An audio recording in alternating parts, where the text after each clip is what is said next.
Bueno, lo que estuvimos pensando es, justamente bueno, en este homenaje a Ignacio Martín Baró, el poder mantener vivo su pensamiento, ¿no? Y que en ese honrar justamente su vida, ¿no? Más allá de que se lo recuerda en el día en que trágicamente se lo asesina, el poder mantener vivo su pensamiento creo que es el mejor homenaje que se le puede hacer. Y desde ese punto de vista, bueno, estuvimos pensando en cómo transmitir un poco esta cuestión tan de Ignacio de sostener la alegría de vivir y compartir esa alegría de vivir que se distribuya y que realmente sea un bien que se pueda que alcance, digamos, a todas las mayorías oprimidas, ¿no? Este valor, me parece que es la mejor manera de honrarlo. Bueno, nosotros lo que pensamos fue en hacer repensar esta psicología política de la liberación desde nosotros, hacer un ejercicio reflexivo, como psicólogos, distintos niveles de formación, estudiantes, docentes, grado, posgrado, pero poder mirar a nosotros mismos y cómo a veces ese fatalismo nos es un obstáculo para ver alternativas posibles, ¿no? Y bueno, desde ahí pensamos relacionar a Martín Baró con el giro de colonial, en poder ver ese fatalismo también como efecto de la dominación de la historia colonial y llevarlo también a las instituciones de salud y pensar, digamos, esta cuestión de la encerrona trágica de Ulloa y poder ver cómo a veces este sufrimiento psíquico de los actores, el psicólogo como en su rol de psicólogo institucional a veces queda atrapado en esas tramas interinstitucionales y esos obstáculos que a veces queda posicionado en un lugar semejante a un fatalismo. Bueno, yo lo que empecé a trabajar es esta idea del giro de colonial. No sé si habrán escuchado hablar de esto. No está, digamos, en los programas nuestros de formación. Este tema lo trae Elizabeth Nóbrega y nos lo ofrece para trabajar. Y bueno, de ahí surgió un proyecto de investigación donde estamos trabajando distintas líneas de acción.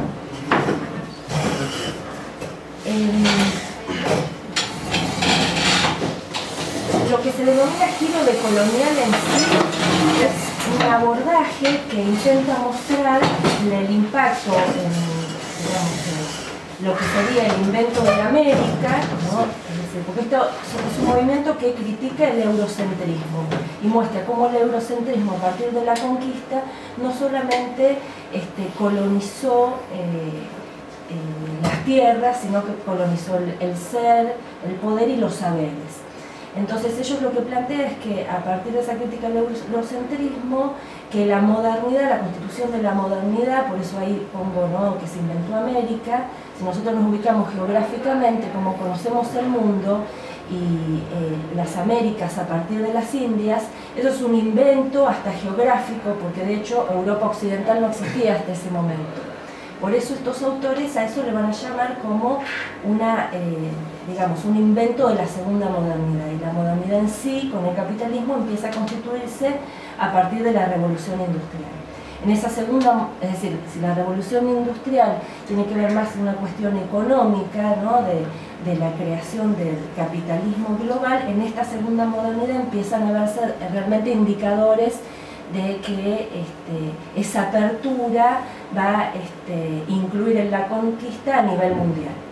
Entonces ellos hablan de esta manera, ¿no? La herida colonial va a ir más allá de los efectos de la colonización.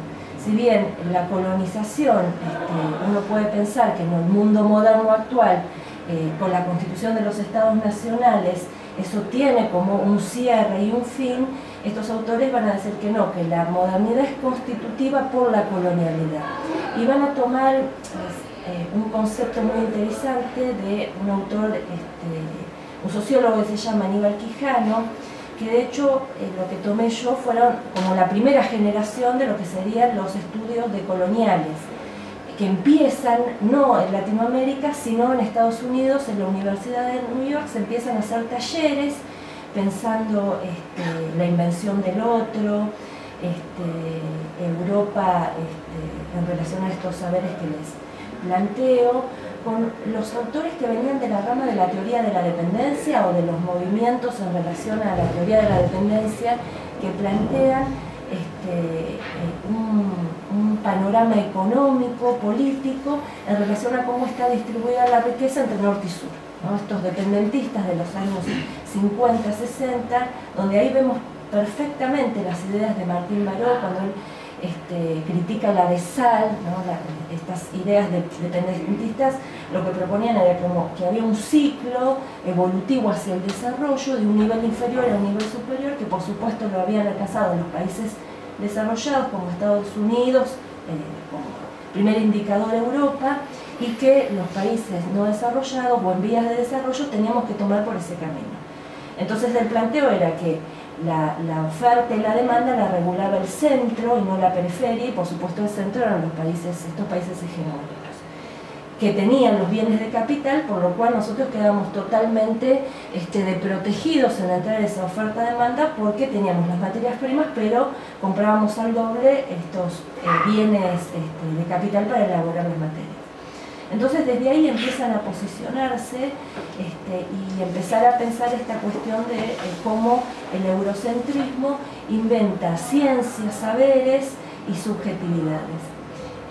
Yo acá les puse algunas ideas, ¿no? Ellos hacen un planteo muy radical de lo que sería la universidad, que sería la unión en la diversidad, y ellos dicen, bueno, no, en realidad estos saberes, por la estructura departamentalizada que tienen las universidades, trabajan disciplinariamente, y eso hace a un sesgo de lo que sería la integralidad de todos los saberes que hacen a la constitución humana. Entonces ellos proponen esta pluriversidad que tiene que ver con recuperar saberes que han quedado invisibilizados y subalternizados, ¿no? Y para hablar de no me sale la palabra, subalternización de los saberes, lo que proponen es pensar el impacto del concepto de raza, ¿no? En la subjetividad y como producto de esto en el conocimiento. Entonces, lo que ve básicamente el giro de Colonial es esta cuestión que nosotros, los sujetos, tenemos que ser civilizados como lo propuso Europa. De este grupo, esta primera generación que empieza a trabajar el grupo Modernidad, Colonialidad, este autor Quijano sería como el que elabora el concepto de colonialidad del poder, que es una relación de explotación, dominio, conflicto en relación a todos los ámbitos de la vida social, como puede ser el trabajo y sus productos, el sexo, la sexualidad, la subjetividad y los productos del conocimiento, y la naturaleza y los productos de la naturaleza. En este sentido, este autor es el que diferencia la idea de colonialismo del de colonialidad, que dice esto: bueno, si bien se constituyeron los estados nacionales de forma independiente, lo que pervive en nuestras mentes es la colonialidad, ¿no? Esta cuestión, ¿no? Que nosotros la podemos trasladar rápidamente hasta a lo local nuestro, ¿no? De pensar que como que nos falta, o no hemos vivido una guerra, entonces no entendemos cómo ser un país desarrollado, América se posiciona por las diferencias, Argentina es más similar a Europa en su pensamiento, en su idiosincrasia. Estos son efectos de la colonialidad, tanto del poder como del saber, que genera subjetividad. Y lo que tomo ahí, ¿no?, es pensar en la obra de Descartes, ¿no?, como el primer indicador que se populariza en América, ¿no?, en la Universidad Alemana básicamente, en donde el planteo es que a partir de la razón, de los conocimientos que se asientan en la razón, uno puede acceder a esa idea de la verdad, la voluntad, ¿no? Entonces, pero ¿qué pasa, no?, si ese pensamiento, es decir, ¿quién es el que tiene razón? Esta idea la va a tomar Enrique Dussel, que está radicado en Estados Unidos, pero es uno de los fundadores de del movimiento de la liberación, para diferenciar lo que es el ego cogito del ego conquiro. Entonces dice, bueno, ahí se hizo como una matriz perfecta, ¿no?, pensar el pensamiento, no el pienso, luego existo, con el pensamiento de la conquista, ¿no? Y esto habilitó no solo la violencia epistémica, sino la violencia de la matanza, de limpiar la sangre, como dice Lao Montes, ¿no? De estas campañas de evangelización, apuntaban y se sentaban en estas primeras ideas. Acá también volvemos a encontrar estas ideas en Baró, ¿no? Como pensando, ¿no? A pesar de que él escribe en los años 60, 70, digamos, lo central de su obra, acá ya en Baró está manifestada estos indicadores que plantea ya ahora, en los años 90, los autores del giro decolonial o del movimiento modernidad colonial.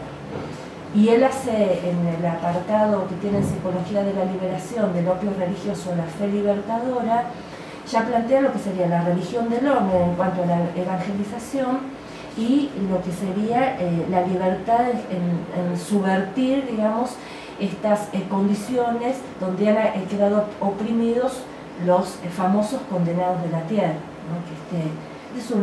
Les trajimos, es un libro de Frantz Fanon, de poco conocimiento también para nosotros dentro de la unidad académica, y de donde Baró toma estas ideas de los oprimidos, ¿no? Como es esa relación entre el amo y el esclavo, entre el opresor y el oprimido, ¿no? Que se juega en la resistencia a partir de la violencia, ¿no? Que es un tema complicado de explicar y que ha quedado velado por los movimientos o por los acontecimientos de los años 70, ¿no? Hablando con otro compañero que se formó antes del cierre, es decir, Blecher, Fanon, autores que han quedado como invisibilizados justamente por su participación más de izquierda, ¿no? Que no ha sido recuperada. Entonces, por ahí nos pareció importante traerlos para hablar de ellos.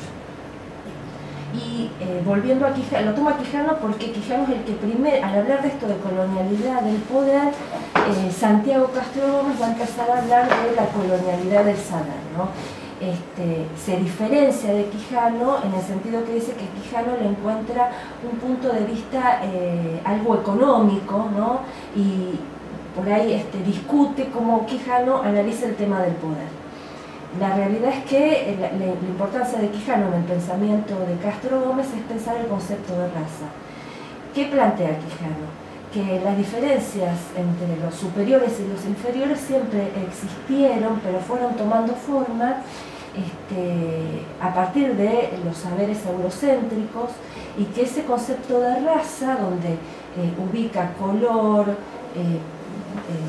maneras de ser, creencias, latinos, negros, indígenas, amarillos, empieza a crear no solamente relaciones materiales, ¿no? Sino relaciones sociales, ¿no? Lo que termina generando son relaciones sociales que ahí sí se ve bien el tema de la subjetividad, ¿no?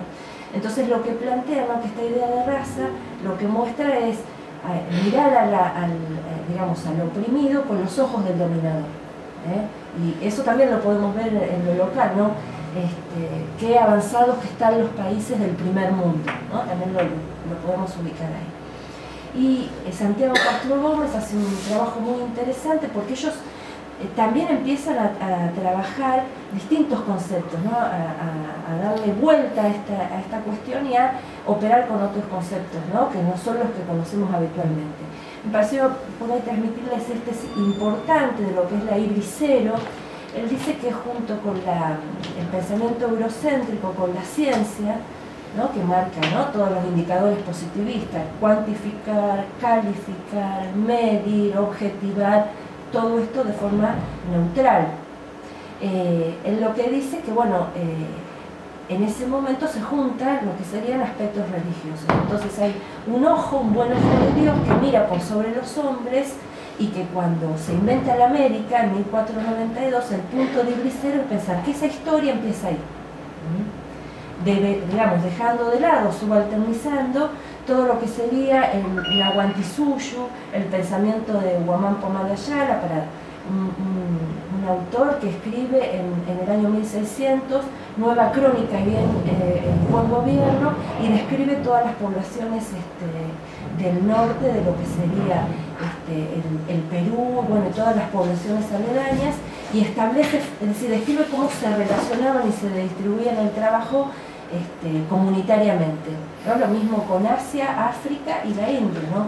Todo ese pensamiento que era totalmente invisibilizado por la predominancia de Occidente. Entonces este punto de Briseo es hacer como un congelamiento del espacio y tiempo real. Y bueno, para terminar, esto lo dice en el año 86, por eso, bueno, recupero de alguna manera, y lo hablaba con Sergio y con Lucas, ¿no? Que lo interesante por ahí de pensar en los autores de modernidad, de colonialidad, es que no hay psicólogos en el grupo. Hay filósofos, hay antropólogos, hay literatos, hombres de las disciplinas sociales, y también recupera esta idea. Miñolo es argentino, es un semiólogo argentino, Enrique Dussel es argentino, bueno, Zulma Palermo, un montón de autores que son, digamos, de nuestros lados y que, bueno, deberíamos por ahí tenerlos para pensarlos más a ellos como nuestros clásicos, ¿no? Además de la formación que tenemos en la universidad. Y él decía esto ya en el año 86. La miseria de la psicología latinoamericana hunde sus raíces en una historia de dependencia colonial que no coincide con la historia de la colonia iberoamericana, ¿no? Acá vemos, aunque él no lo conceptualiza así, esto del punto de Briseo, sino que con el neocolonialismo del garrote y la zanahoria, que se nos ha impuesto desde hace un siglo, el garrotazo cultural que realmente reciben nuestros pueblos con frecuencia, encuentra en la psicología un instrumento más, entre otros, para moldear las mentes y un valioso aliado para tranquilizar conciencias al explicar las indudables ventajas de la zanahoria modernista y tecnológica. Bueno, ahora continúa Sergio. Quería hacer una pregunta, sí. Igual me perdí la primera parte, por ahí dijeron algo, pero me suena como muy Foucaultiano la concepción que tienen del poder, ¿no? Hay dos líneas. Unos que toman, digamos, lo que sería el estructuralismo francés y otros que, digamos, se oponen en el sentido, bueno, de no repetir categorías de la filosofía. ¿Querés comentar, Lucas, lo que dice de la genealogía Castro Gómez por ahí? Sí, en una entrevista que estábamos leyendo con Sergio, está en tensión esto de utilizar conceptualizaciones europeas para pensar realidades nuestras, digamos, latinoamericanas. Entonces esa tensión parecería que atraviesa este tipo de posicionamientos. Y ahí está, por ahí hace alusión a la pregunta, ¿cierto? A tu pregunta sobre Foucault o Nietzsche. Y en esta entrevista, dialogándolo con Claudia antes de ingresar, plantea esto de tener ciertos reparos con aludir a un nativismo o a un inicio, a un origen, porque justamente es lo que tanto primero Nietzsche, después Foucault utilizando a Nietzsche es lo que critica. En la genealogía no hay un punto cero, un inicio, un origen al cual remitirse. Entonces también nos ayuda a no caer en una suerte de populismo o nacionalismo que tiene su costado criticable. Que sería como decir, bueno, el pensamiento europeo no sirve, ¿no? Desecharlo. Claro. Desecharlo por el solo hecho de ser extranjero o de no ser este territorio. Claro. Y otra cosa interesante que plantea en esa entrevista Castro Gómez es que ellos utilizan los Guattari, digamos, lo que él habla, ¿no?, de las estructuras rizosomáticas, ¿no?, que justamente en esa genealogía situada se van produciendo como en esquejes, ¿no?, otras arborizaciones que no estaban vistas al principio, ¿no? Sí, esa es la microfísica del poder. Eso. Por eso lo fundamental del territorio ahí. Eso. Sí. Digamos, pensar en el territorio tiene que ver con volver a tomar algo muy interesante que sí planteaban ellos, que la formación tiene que ser en estudios culturales, ¿no? Que la academia tiene que retomar los estudios culturales. Y la propuesta de la pluriversidad tendría que ver con, por ejemplo, que no estés, digamos, más allá de los contenidos de la disciplina, pero si yo puedo cruzarme a humanidades a tomar un curso de historia, esto esté contemplado dentro de mi disciplina o mi unidad académica. Perdón. No, Bueno, igual esa es una cita de Fanon, del libro de Fanon, que es un libro, contaba Claudio, de la década del 60, que ha tenido una fuerte influencia en Martín Baró, la obra de Fanon, y por ahí esto, para cerrar un poquito, digamos, continuar con la parte de la influencia de la colonización en lo que tiene que ver con la creación de subjetividades, ¿no? Esa cita de Fanon muy sencilla habla, ¿no?, de cómo se configuraban las ciudades en la década del 60 en Argelia, en África, y cómo esa diferencia que había que también se reproduce acá, ¿no?, esa diferencia entre el centro y la periferia, entre el que se impone de la arquitectura como una arquitectura sólida, de piedra, hierro, de fortaleza, y todo un continuo de casuchas que justamente marcan su posibilidad de opresión, y cómo hay una cierta lógica aristotélica de ese Fanon en diferenciarse, ¿no?, de ese mundo de la colonización, que es un mundo maniqueo, ¿no?, es un mundo de colonos y colonizados que se diferencia de manera tajante, ¿no?, de manera excluyente. Buenos y malos. Exacto. Y cómo, de alguna forma, esa configuración de la materialidad también va a repercutir, sí, ahora en una cuestión de la subjetividad, ¿no? Como, por ahí traía el otro resumía lo que hay es un viejo estudio de psicología social. Por ahí es importante también rescatar todo lo que fue ese movimiento de la psicología social crítica, en la cual Martín Baró tuvo un protagonismo central, porque él fue de alguna manera el que aunó, fue integrando a pensadores muy grandes como son Marisa Montero, González Fernández, Fernando González Rey, que este es un estudio de él, que está publicado en la Revista Cubana de Psicología del año 1986. Lo que va mostrando es cómo el efecto de esa dialéctica, la dominación, que había sido trabajada profundamente por César, por Fanon, que fue discípulo de César, y por Martín Baró, Paulo Freire, todos los profesores latinoamericanos. Lo que va mostrando es un estudio empírico, pero que de manera potente muestra cómo esa dominación realmente se da en la población puertorriqueña, ¿no? En este caso muestran cómo el puertorriqueño tiene una imagen de sí mismo. Ellos pensaron que, digamos, en esa época Gonzalo Rey hablaba de personalidad, hoy en día habla de subjetividad, está hablando en el 86, ¿no? Él decía, en el sistema de la personalidad, la autovaloración, que es una dimensión central, debe estar afectada, si todo esto que estamos mostrando es cierto, ¿no? Y realmente lo que encontró en ese estudio, que una muestra muy grande de puertorriqueños, por eso una pedagoga que se llama Ramos, una muestra de 475 personas con un método combinado de entrevistas, técnicas psicométricas y técnicas indirectas, como bueno, si usted tiene que hacer un plan de estudios, ¿qué objetos elegiría? Canciones folclóricas, canciones norteamericanas, qué música, qué artículos literarios, qué objetos culturales, ¿no? Y llegaron a la conclusión de que, bueno, que se ve claramente esa distorsión de la imagen en la cual los dominadores son lo que son porque pertenecen a una cultura, digamos, orientada por la ciencia, por la filosofía, por la razón, y que en tanto que el pueblo dominado es un pueblo que más bien supersticioso, no desarrollado, esto que planteaba Claudia, y a través de estas categorías, como sentirse oprimido, acorralado, inferiores, ¿no? Dóciles, dependientes, impotentes. Lo interesante es que el puertorriqueño se percibía así en el colectivo despersonalizado, es decir, cuando percibe la posibilidad de un proyecto social, se ve así. Ahora, cuando se ve a sí mismo en su proyecto personal, no. Esa diferencia es muy interesante. Muy discordante, ¿no? Sí. Un poco marca después la línea de pensamiento también que fue desarrollando González Rey hacia el sujeto como un lugar de resistencia, ¿no? de la dominación. Bien. Y por otro lado, bueno, lo que quería compartir también tiene que ver con Martín Baró, que bueno, él mostraba cómo la ideología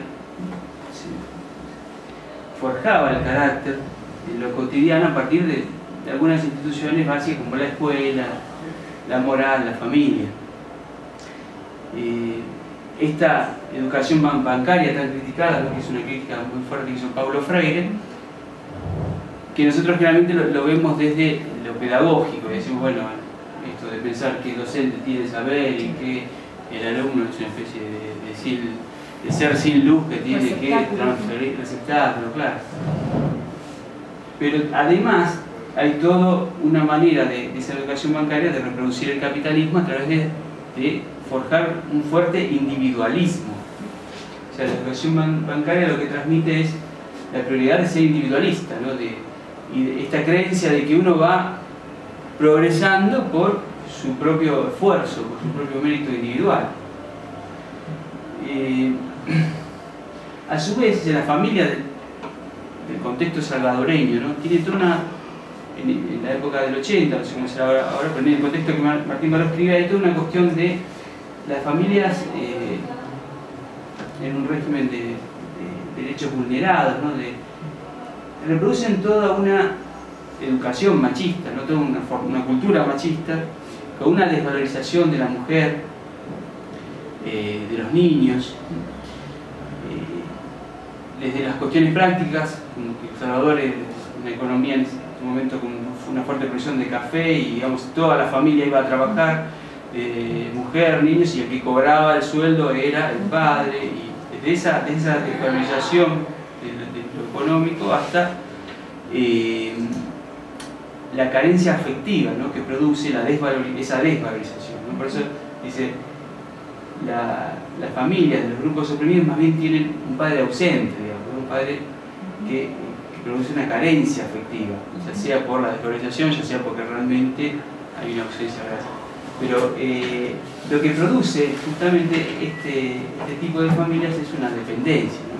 Entonces, está pensando cómo la ideología va forjando estas instituciones, ¿no?, el individualismo, la dependencia, y como correlato que cierra perfectamente toda esta cuestión muy, que nosotros también lo vivenciamos muy en lo cotidiano, en los 90 se veía muy bien, toda esta moral farisea, ¿no?, esta disonancia entre lo que se dice y lo que se hace, instituida, ¿no?, que a veces en la década de los 90 se decía, bueno, que roben nomás, pero que roben poco, pero que hagan algo.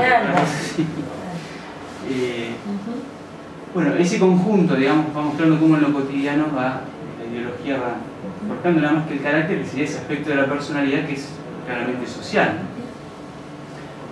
Bueno, simplemente eso quería compartir. Lucas, ahora va a hablar más de la parte de sufrimiento psíquico de la institución. Primero me parece interesante plantear esto que aparece en Psicología de la Liberación, que es el modelo hegemónico de la Universidad Latinoamericana que Baró describe con estas tres características.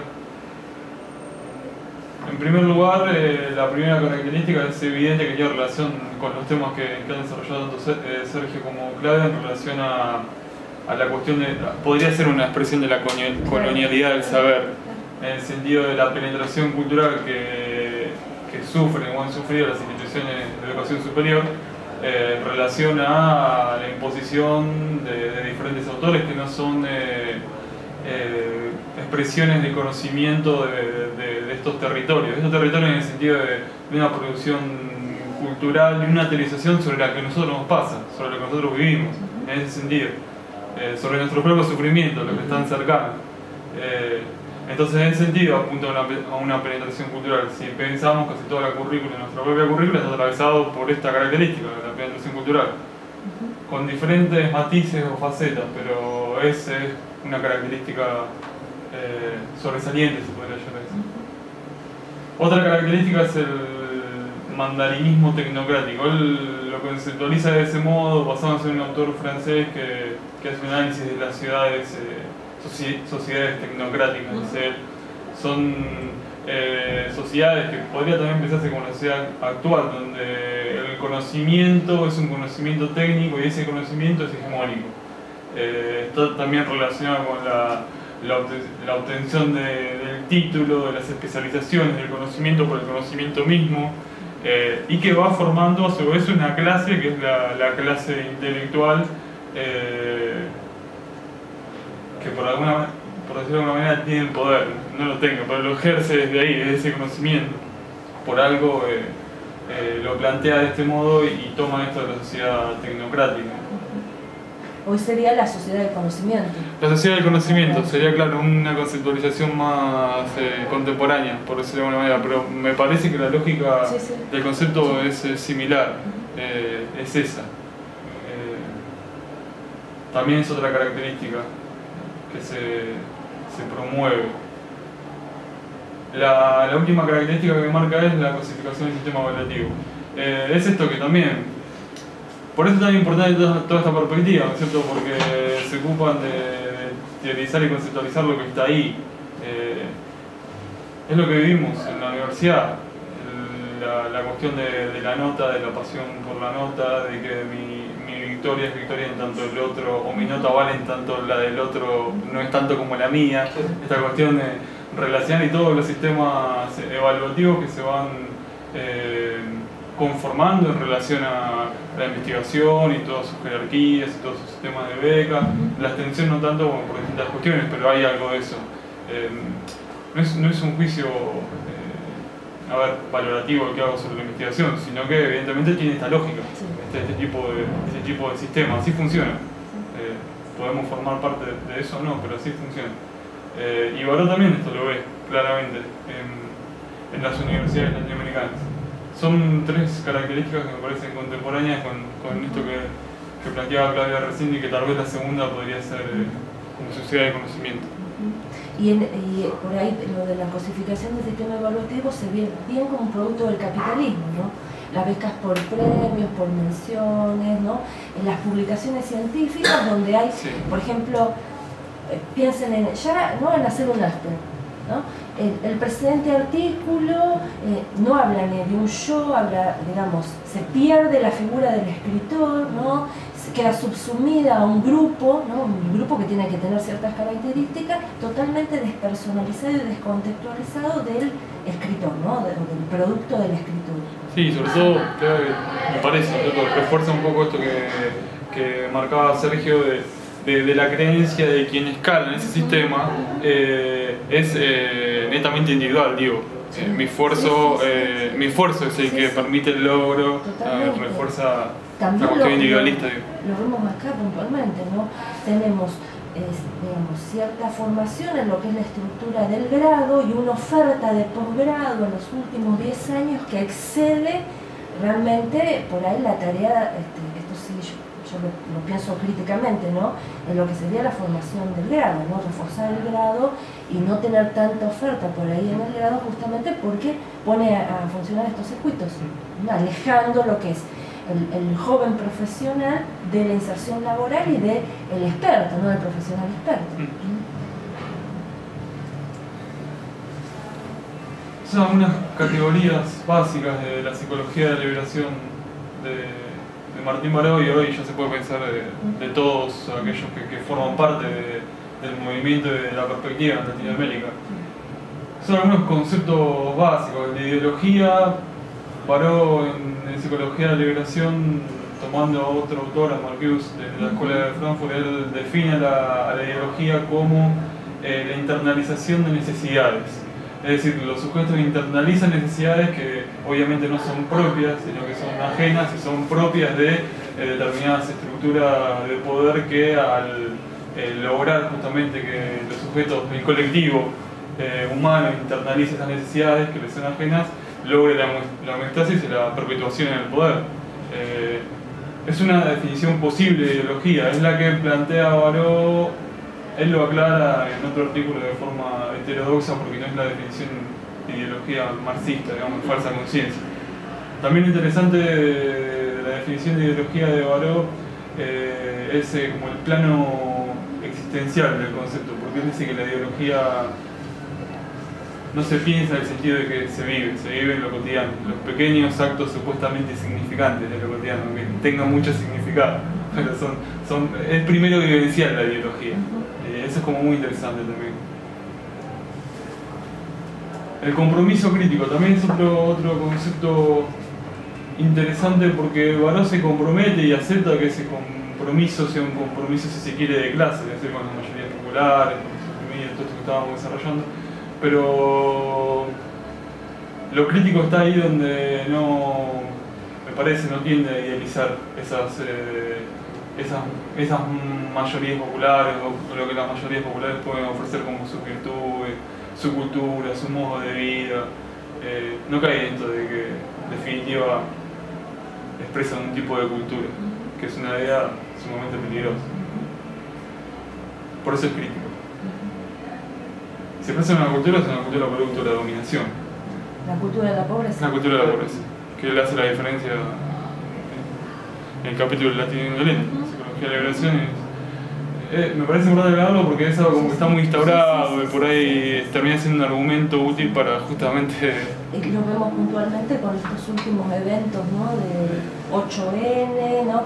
Por ahí lo vemos bien, ¿no? Es decir, es una clase que pelea por derechos que se los asigna como naturalizados contra otra clase social desposeída, donde en este juego dialéctico entre quién soy yo y quién es el otro, ¿no? Se cosifica al otro como carente de eso.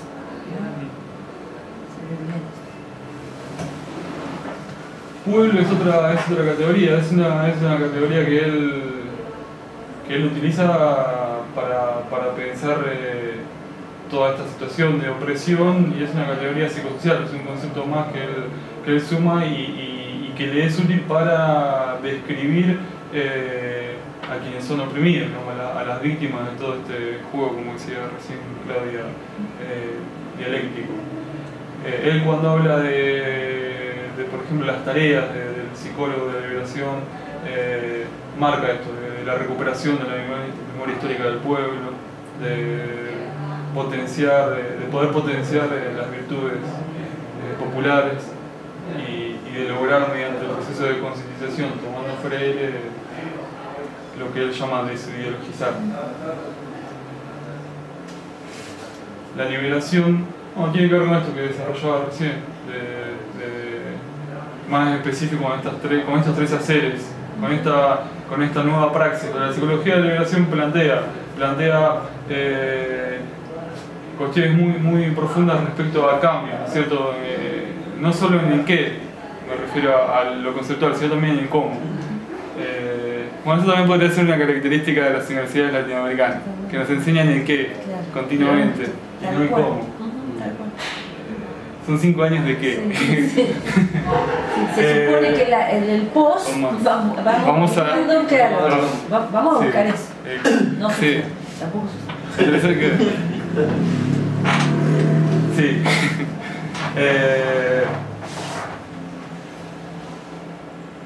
El desenmascaramiento tiene que ver básicamente con esto de desideologizar, de lograr que en ese proceso de concientización, sobre todo a partir de tomar a Freire con la alfabetización y demás, esos que forman parte de esa relación, el alfabetizando y el alfabetizador, logren conjuntamente lograr una interpretación nueva del mundo, de la realidad, y transformarlo a partir de eso, de la realidad social, partiendo de su propia realidad, aprendiendo y construyendo el conocimiento de su propia realidad. Y la ética y la política son dos ejes centrales de todo lo que es la psicología de la liberación, sea en la psicología social crítica, en la psicología comunitaria, en todos los ámbitos, el trabajo con víctimas de terrorismo de Estado. Acá lo hace el IATIP, que es muy interesante el trabajo que hacen, por ahí desde otra perspectiva, un psicoanálisis más crítico, pero hacen este mismo trabajo, tienen ese mismo enfoque, por decirlo de alguna manera, de psicología de la liberación. Esas son algunas de las características básicas, como para conceptualizar un poco teóricamente de qué hablan. Tiene otros puntos, ¿no? La crítica a la psicología social, un poco lo que decía Sergio hace un rato, de la falta de relevancia social sobre lo que está sucediendo en el contexto más próximo. No se ocupa de eso, no se ocuparía de eso. La psicología de la liberación viene a criticar eso, viene a criticarle el énfasis en ciertos universalismos, pensar que el conocimiento que se produce o que se transmite, porque se transmite en las universidades latinoamericanas, un hegemónico es universal. Bien hay que criticar eso. Y la falta de compromiso a partir de una supuesta neutralidad o cuestión abstinencial. Este es el síndrome de violentación institucional de Ulloa. Hay material de esto en la carrera, se ve en clínica, en comunitaria me parece, si no me equivoco, ¿no? En comunitaria ¿En clínica? En clínica no está más, en comunitaria. Comunitaria hay un artículo, sí. En comunitaria. Era con alegría. La idea era un poco también relacionar la actitud fatalista y el fatalismo y la encerrona trágica desde nosotros en tanto profesionales en las instituciones de salud pública y en la universidad. Ese era uno de los puntos importantes. Ulloa ahí en el texto Novela Clínica desarrolla lo que él llama el síndrome de violentación institucional con estas tres características que ustedes están viendo ahí, donde básicamente lo que marca es una serie de síntomas, de una configuración sintomática, justamente de este síndrome. Estas son las tres características centrales, pero se desglosan en la falta no de compromiso, sino de que sí hay presente un compromiso, pero que ese compromiso de alguna forma se va dejando de lado por esta cuestión mortificadora de la cultura, de cómo se va dejando de lado la afectividad, dice, de la responsabilidad, la falta de las habilidades, no la falta, sino las habilidades creativas, cómo se van aplanando poco a poco en esta cuestión de la burocratización de los vínculos, de la monotonía, de la rutina del trabajo en las instituciones, digamos, que es lo que... Cuando escribe esto, lo escribe pensando en el hospital psiquiátrico, básicamente, y lo puntúa para, digamos, aquellos psicólogos o los profesionales que trabajan en el campo de la locura. Y la encerrona en sí sería como, es decir, si yo tengo que asistir a un otro, la institución no me da las herramientas mínimas donde ese compromiso se va, digamos, corriendo y soportando sobre lo propio subjetivo, ¿no? Y no sobre el hacer institucional. Sí. ¿No? Por eso le denomina encerrona atrás. Sí, eso, sí, es un... Me hiciste acordar, es un trabajo, es un psicoanálisis en el marco, en el contexto de la pobreza tanto estructural, pero también en el marco de organizaciones institucionales que sufren esta carencia crónica y que llevan justamente a este síndrome de violentación institucional. En el hospital o en el CPA donde trabajamos, nosotros esto lo vemos, ¿no? la falta de recursos, ¿no? Añejas, ¿no? De vieja data, ¿no? La falta todo el tiempo de recursos. Entonces, bueno, ahí también se pone en juego esto que plantea Lucas, ¿no? El qué y el cómo, ¿no? Porque de este otro panorama no nos forman, no tenemos acceso a este otro panorama, ¿no?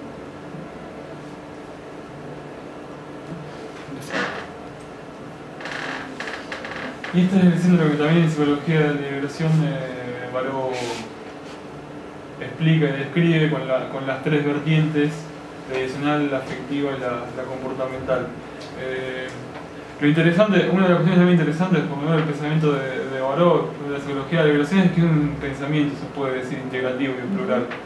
No por nada le hace hincapié en una cuestión cognitiva, emocional y conductual. Eso es muy interesante y no es un dato menor. El síndrome fatalista, tal como lo explica Ulloa en relación al síndrome de violentación institucional y como lo hace Baró respecto al síndrome fatalista, hay que correrse de la idea de síndrome en tanto individuo, digamos, no hace alusión a eso. Baró explica el síndrome fatalista a partir de una correlación entre estructuras objetivas, sociales y subjetivas. Es decir, es una expresión de relaciones, de dominación, de explotación, y se expresan en estas tres esferas, pero es eso, digamos, es es una tesis clásica de la psicología social. Pero además lo plantea como una ironía, ¿no? Parafraseando las denominaciones de los manuales psiquiátricos, ¿no? Signos y síntomas componen un síndrome, ¿no? Parafraseando todo lo que es la lógica del manual. Y vuelvo a lo mismo, a poder pensar y que pensemos juntos qué de esto, por lo menos una pregunta, me parece muy interesante, qué de esto hay en la vida universitaria, qué de fatalista o de actitudes fatalistas hay en todos los que formamos parte de esto, estudiantes, gestión, centro de estudiantes, docentes. Esa era la idea.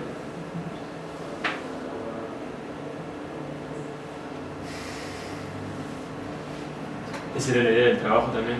Les trajimos, digamos, una actividad detallada, si quieren la leo caso por caso y podemos trabajar por ahí un poco sobre esto. Nosotros, bueno, hicimos un recorte de nuestras actividades profesionales y las pusimos, ¿no? Como configuramos un poco para poder hablar de esto, ¿no? Tenemos 3 casos problemas, ¿no? La idea es que apliquemos estas 3 categorías que hablamos, giro de colonial, con la colonialidad del saber, los supuestos fatalistas y los indicadores de sufrimiento institucional, ¿no? Leo el primer caso.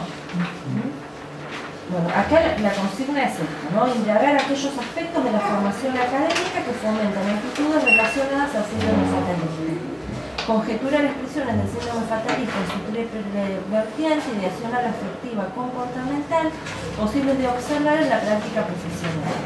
Y 3, plausibles modos de intervención del rol del psicólogo desde la perspectiva de la psicología de la liberación.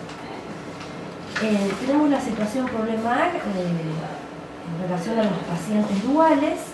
¿Saben lo que son los pacientes duales? Aquellos que tienen una adicción sumado a una patología psiquiátrica. Claro, tal cual. En el servicio de salud mental de un hospital público no hay lugar para la internación de pacientes duales, aquellos que acompañan su cuadro psiquiátrico con un problema de adicción a sustancias psicoactivas.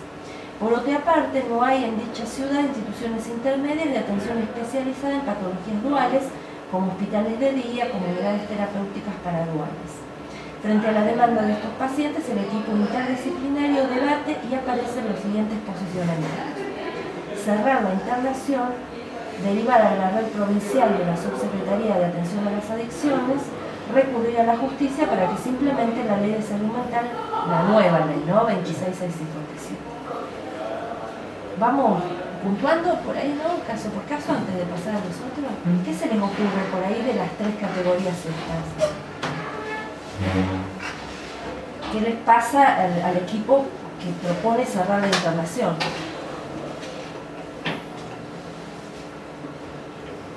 Claramente se están acomodando a lo que hay, digamos, a la propuesta de la institución. Como que si no se pudiera darle una vuelta a la institución, digamos, daría si la institución es una herramienta para la salud. Sería lo más fatalista. Claro, si no hay otro. Claro. Es decir, ¿cómo se piensan en esto del fatalismo, ¿no? Por ahí pensando esto.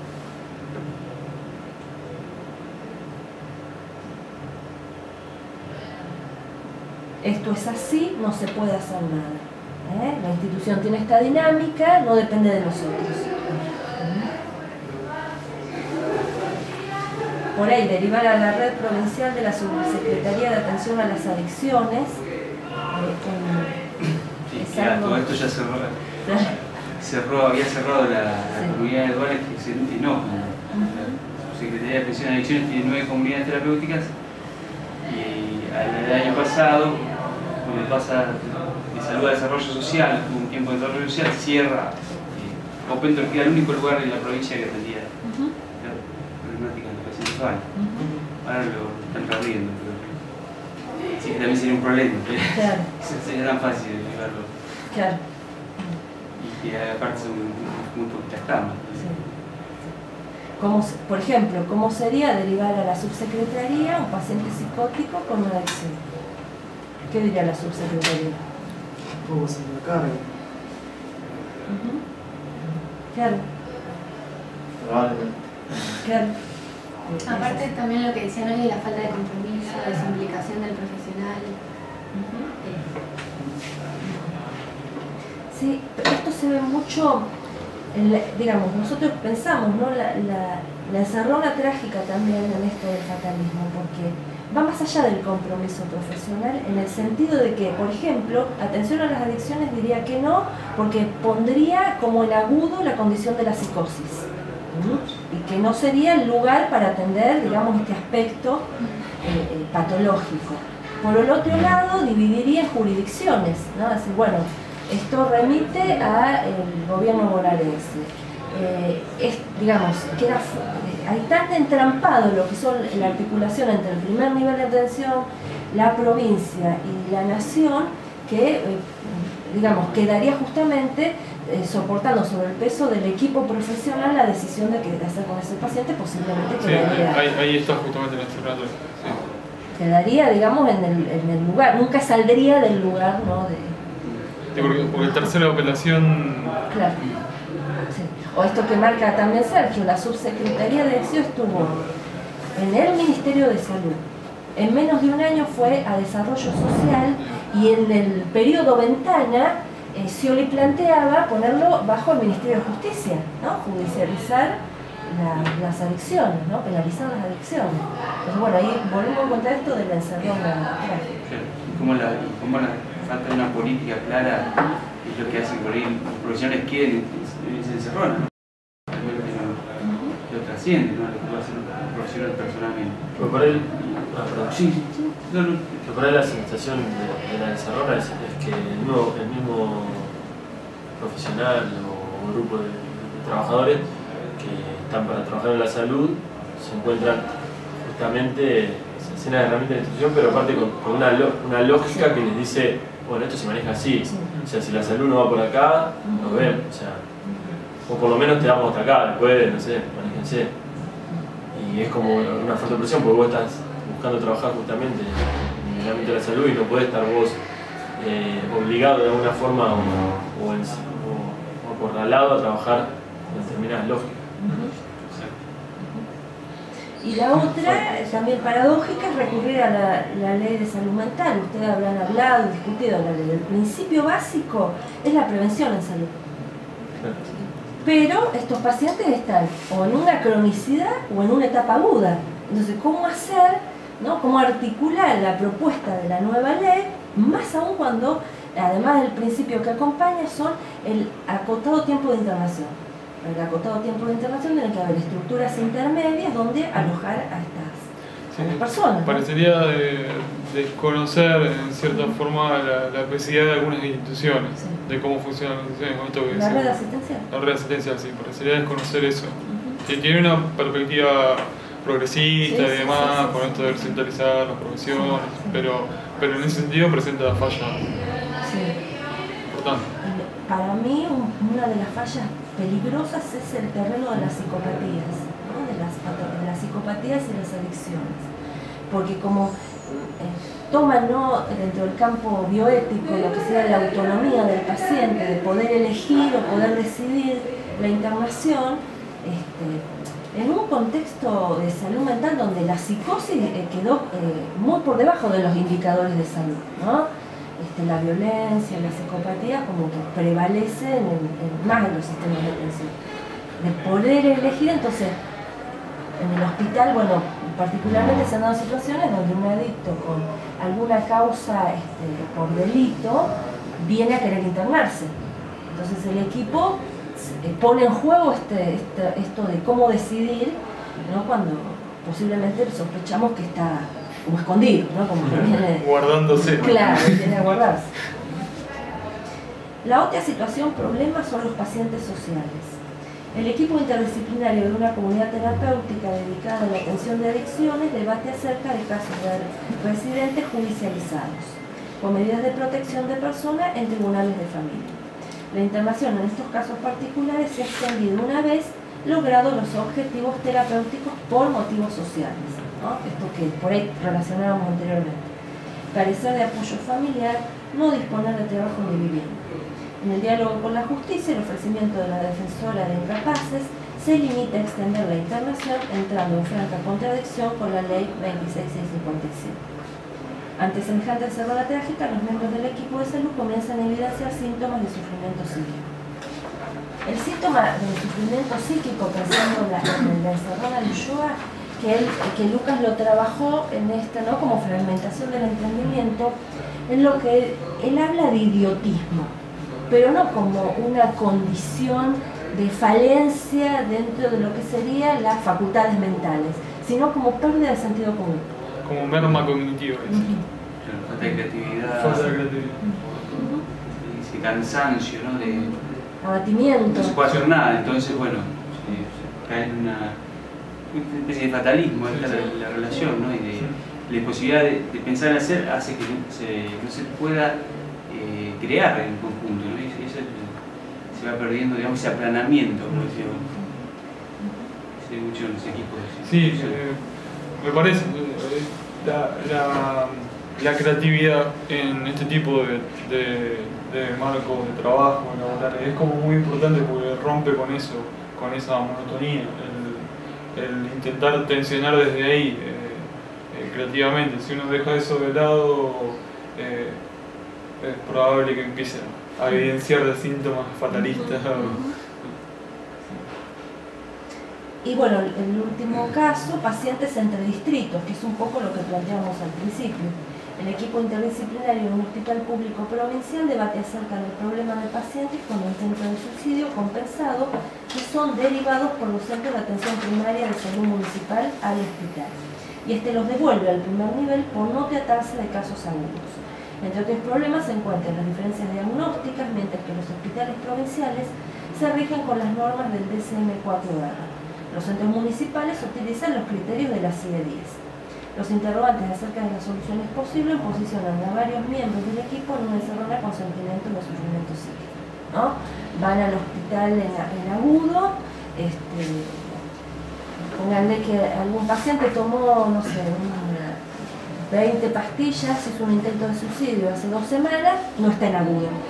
Entonces vuelve al primer nivel. El primer nivel dice que ellos necesitan patologías compensadas, ¿no? Y se rigen por los trastornos que marca el CIE-10, ¿no? Que tienen cierta temporalidad. Y digamos, lo que son lo que es el DSM-4. Claro, el DSM-4, ¿no? Que habla, ¿no?, de los criterios de cronicidad que debe ocuparse la municipalidad, y los criterios en agudos debe ocuparse lo que son las atenciones en emergencia. Y de nuevo entramos en la contradicción con la ley que plantea los principios sobre la prevención. Mar del Plata no tiene ninguna institución intermedia para responder a esta demanda. ¿Qué es lo que está velado por ahí, ¿no? Decimos esto, bueno, el equipo soporta el sufrimiento psíquico, tiene indicadores de fatalismo. ¿Qué es lo que no vemos acá? ¿Habría alguna otra alternativa?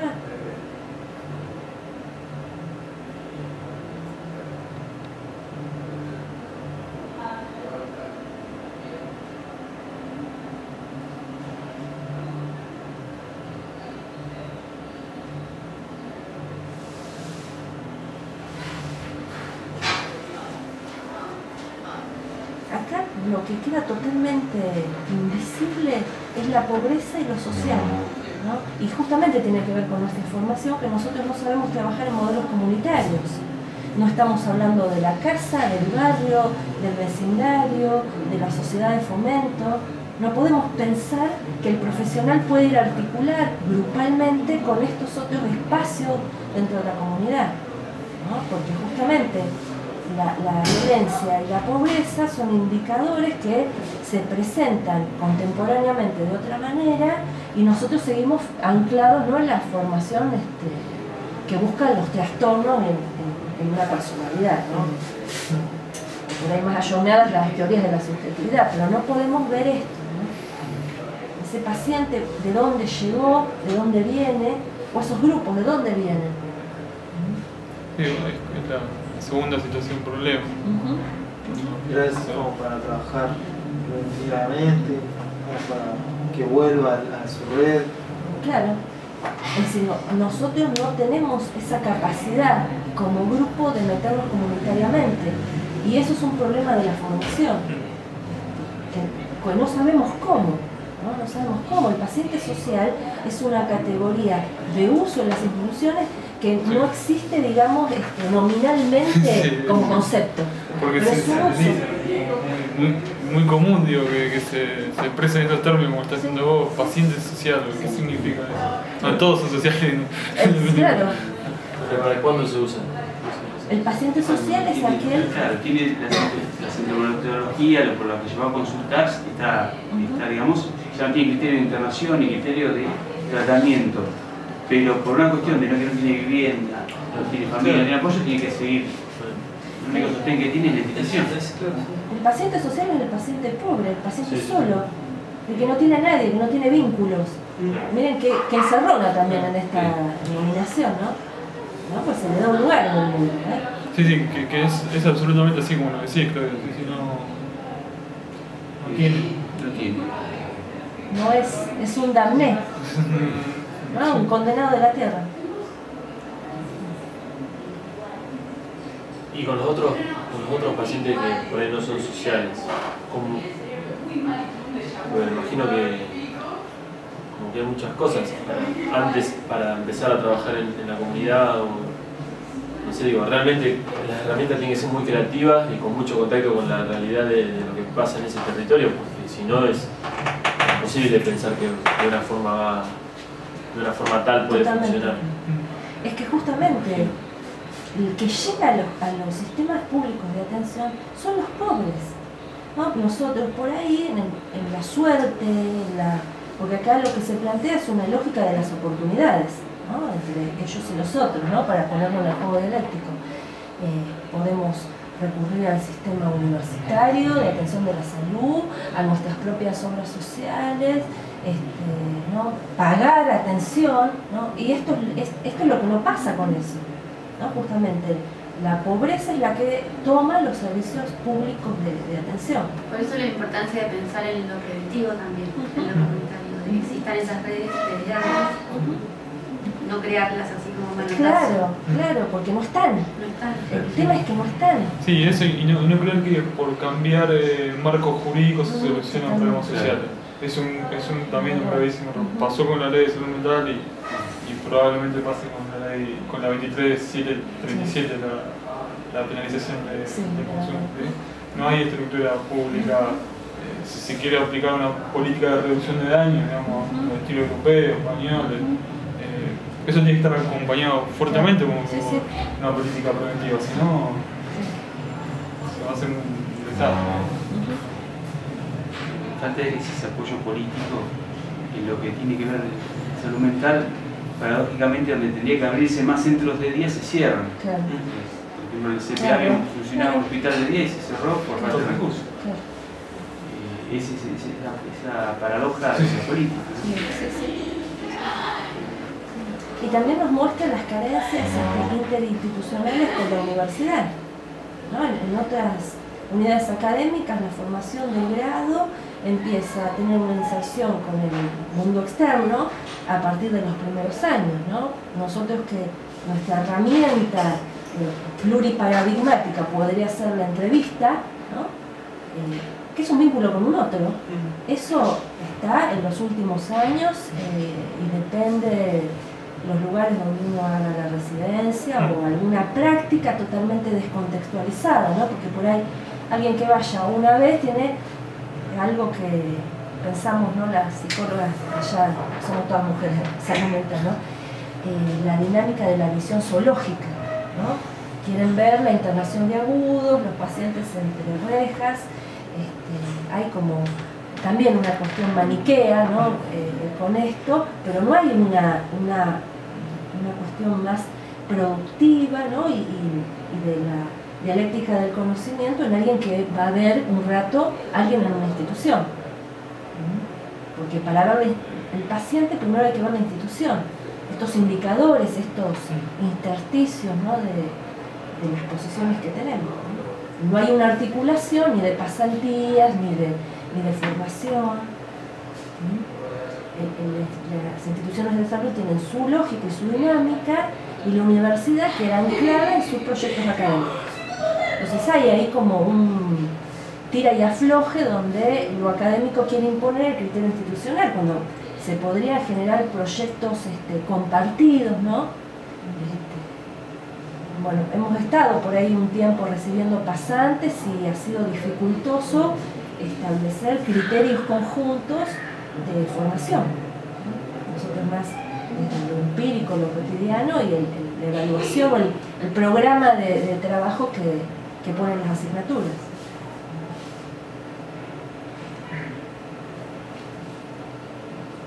Muy interesante cómo se empobrece, ¿no? Cuando esta trama interinstitucional contra las instituciones se cierran sobre sí mismas. Gabriela decía cómo les cuesta validar al sujeto de la otra institución. Entonces, la institución termina cerrada en sí misma y el diálogo entre las instituciones es realmente el campo a lograr en el futuro, por ahí, o sobre lo que se extiende el fatalismo en la actualidad. Como si fuera muy difícil dialogar entre municipalidad, provincia, nación, universidad. Y por ahí la universidad es un actor central, porque tiene potencia como para... Tiene todas las facultades articuladoras, todas las facultades para articular.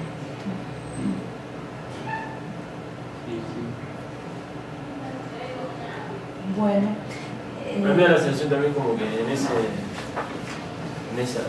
en esa opresión también de las instituciones, por ahí opresión, porque me parece que ejerce como una subjetivación que hace que se pierda una parte, parece que se perdiera una parte, se cindiera del ser, ¿no? Y como decir, nada, un ser que está acá y que hay otros, y nada, y los compromisos a los que te invita a asumir, ser parte de este ahora, en esta actualidad, más allá de qué tipo de profesional seas, no es una herramienta. Me da la sensación, ¿no? Como te terminas cindiendo en cuanto tú sos esto y se pierde toda otra parte que es previa. Como lo potente que es en cuanto a los pactos, o sea, porque realmente muchas de las salidas en relación a lo que usted plantea, aparte de una voluntad de articulación que puede haber en los lugares de poder, como política más concreta, eso también es expresión de lo que se exige de abajo, por así decirlo. O sea, tanto en la facultad como esto de decir, bueno, ¿qué pasa con el fatalismo en estos espacios?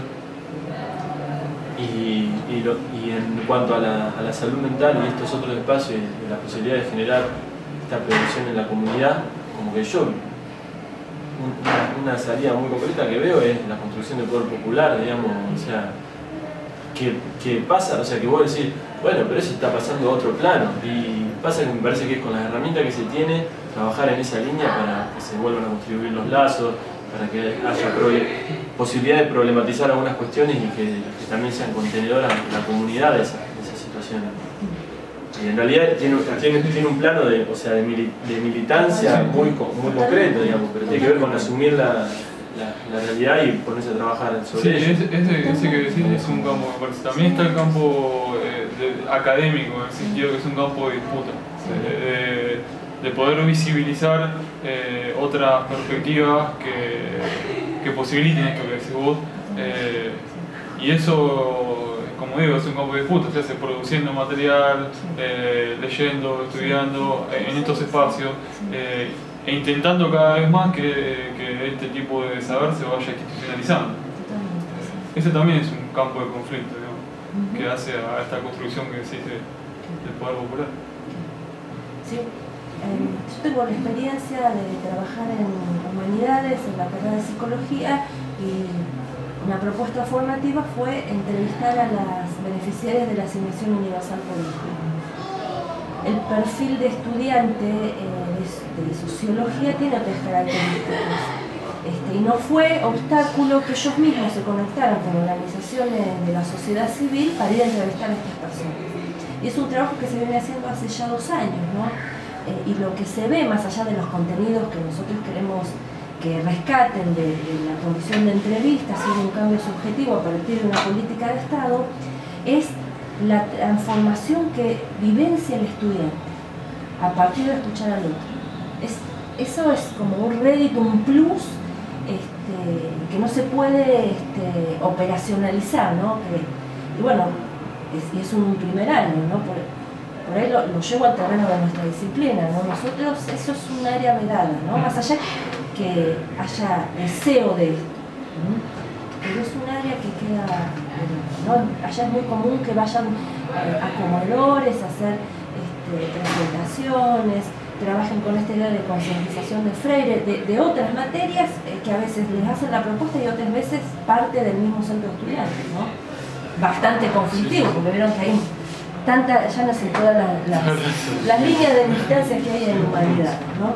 Pero, y esto es, yo lo vemos, ¿no? Y lo vimos con Sergio en un trabajo que escribimos acerca de la historia de las prácticas de psicología, que antes del cierre de la universidad, el proyecto Elefante Blanco de Andrés Cabo era esto, ¿no? El estudiante joven, principiante, iba, digamos, a los centros de atención a trabajar con la gente, ¿no?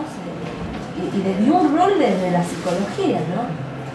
Y eso, bueno, como que no, algo pasó ahí del orden de lo traumático que no lo pudimos recuperar para nosotros. Es cierto, fíjate que difícil que es, por ejemplo, viendo todo lo que está nosotros, riquísimo el tema de lo que cuesta hacer, por ejemplo, una asamblea. Totalmente. ¿Sí? Hacer una asamblea digital. Sí. Dentro del salón, ¿no? Sí.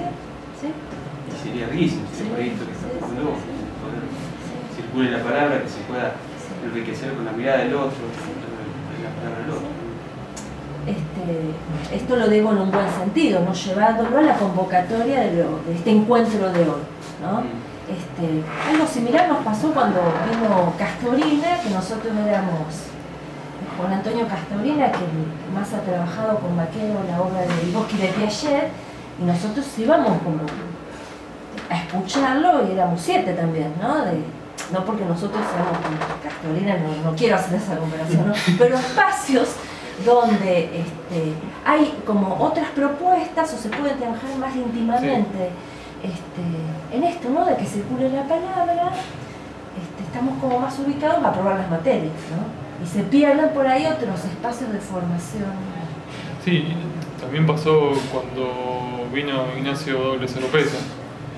Ahí tal vez fue interesante porque se organizó toda una actividad de psicología y transformación social, si no me equivoco, fue una materia casi en todo el cuatrimestre. Eso estuvo muy bueno. De parte del centro de estudiantes, de los estudiantes, pero no así desde las cátedras. La única cátedra que lo invitó a Ignacio Dobles Oropesa fue Sistemas 1, que el otro día lo comentaba Elizabeth. Estamos hablando de una persona que participó de toda esta conformación de la psicología de la agresión. Lo entrevistó muchísimas veces a Martín Baró. El giro de colonial, estos Quijano, Miñolo, Lander, Santiago Castro Gómez, ¿quién más estuvo? Suma Palermo, Catherine Walsh, en octubre en el Congreso de la Comagua, ¿no? En el sur. 10 pesos creo que salía la inscripción. Es decir, para mostrarnos lo que es esta cuestión también de los congresos o los encuentros, ¿no? Donde pero no daba punto. Ese no daba punto. No te daban ni certificado. Es la clasificación que ni certificado, ¿no? Eran ponencias que se le pedían a estas cabezas, ¿no? Del giro de colonial, hacían una conferencia y después alumnos, estudiantes, gente común, los movimientos indígenas hacían ponencias de 15 minutos. ¿No? Había que anotarse en la mesa nada más para exponer. Bueno, y eso tampoco, ¿no? Cuando hay como qué sé yo soy por ahí muy crítica en eso, ¿no? Este doble discurso de responder a un perfil orientado del alumno o del profesional a responder las problemáticas sociales. No pareciera que sucediera así en este contexto. También con el tema de las prácticas de psicología como estudiantes, a mí me da la sensación un poco también como que somos peligrosos, parecen los estudiantes de psicología a la hora de encontrarse con un otro. Sí. ¿Cómo lo ves eso? Lo veo como que no hay contacto con un otro hasta el cuarto año. Totalmente. O sea, parece que fuéramos peligrosos. Digamos, que le vamos a meter la mano ahí en la cabeza y le vamos a hacer el mal. No sé. Es que vos sabés que se da de la otra manera. El peligroso es el paciente. Porque yo que he recibido, ¿no? Bueno, ustedes también, ¿no? De clínica y de la residencia de psicología, y yo me tomaba, no sé, 4 o 5 encuentros con el estudiante de grado para formarlo lo que sería una entrevista, y lo acompañaba en una primera y en la segunda no me dejé solo. Entonces se da la lógica inversa, no es tanto el temor justamente por esta situación desconocida que realmente era como muy difícil encontrar esto de no quedar solo, ¿no? El sentimiento de estar en soledad con eso teórico, con eso vincular o con eso... Con el sufrimiento. Sí, totalmente. Nosotros nos pasa en el barrio también con la demanda. Trabajamos en promoción y prevención con diferentes talleres. Y bueno, se cree también esta demanda después del vínculo. Claro. Y con la vuelta a la democracia y las asambleas, lo rico e interesante de no pensar como articulador la sociedad de fomento. Pues la sociedad de fomento, ¿no? Cuando uno entabla una buena relación, puede ser un espacio de trabajo compartido. Y también es poco transitado en este momento.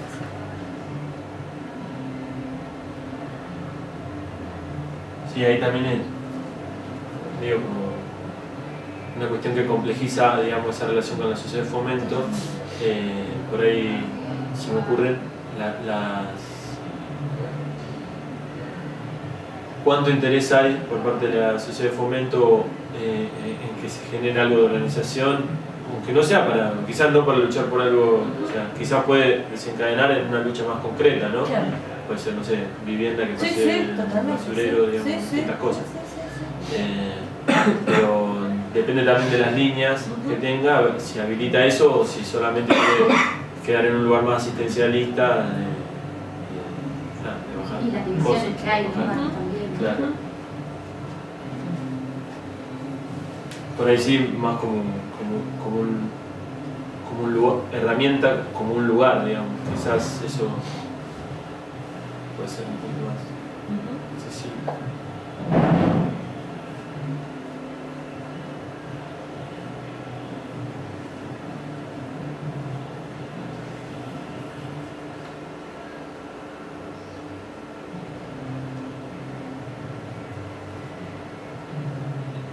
Estos problemas son problemas que convocan en las reuniones de municipios, de provincias, el tema de los rurales, el tema de los menores, porque también es un tema de rutina de asistencia,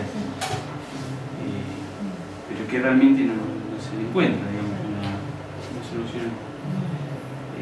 Por ahí es interesante. Yo creo que en lugar de la universidad, por supuesto que todos los profesionales que participamos nos formamos en la universidad, pero tal vez como un actor de la extensión, de otros lugares, también puede participar, incluso puede facilitar mucho de la comunicación, me parece. Porque realmente hay desencuentros de estas instancias, ¿ya? Y que a veces hacen enredos prácticos que son... Sí, que no tiene sentido por ahí, ¿no? Sí, Que se pierde el objetivo. que se pierde el objetivo. Porque por ahí un poco lo que rondó en muchos sentidos es esto, cuando algo se cierra sobre sí mismo y se pierde el objetivo, se pierde el otro. Claro. Ir hacia ese encuentro, ¿no?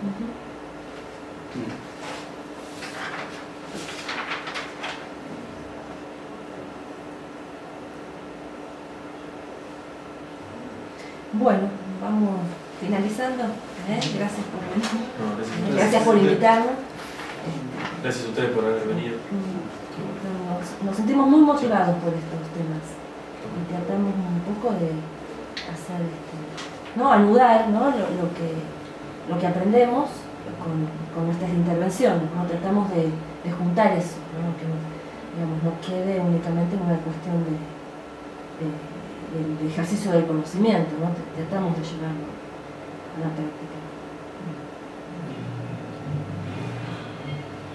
¿No? Por ahí si el año que viene quieren por ahí justamente se dio en este contexto de las elecciones, mucho movimiento, Sí, época materia, de recuperatorio, claro. parece. Si quieren por ahí no sé, lo vemos para el año que viene, ¿no? Le damos otra extensión o les dejamos material, ¿no? Y podemos hacer un pequeño seminario o alguna otra actividad. Muchas gracias. No. No.